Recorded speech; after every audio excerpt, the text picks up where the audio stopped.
Buonasera da Simone Champions League, qui abbiamo la squadra Real Fox, vincitrice 14-7 con i Black Boys.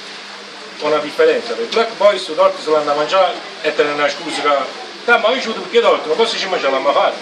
Giusto? Vero. Quindi è stato, non hanno mangiato e non stanno pesando. Anche autore di un rigore, cioè. Grazie, devo ringraziare la squadra che mi ha permesso di... E i tifosi! Anche i tifosi. Abbiamo puntato alla rete di Giovanni. Gaetano.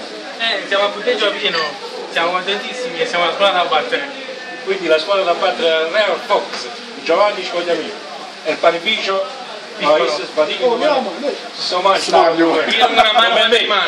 allora un'altra richiesta, 4 pagnottieri, uno l'ha venduto 2 euro, 3 me l'ha cercato prima tempo, già facciamo 3. Però un panificio pagnottiello vende a euro, io me l'ho cercato da 2. Devo passarci in mano, c'è posto.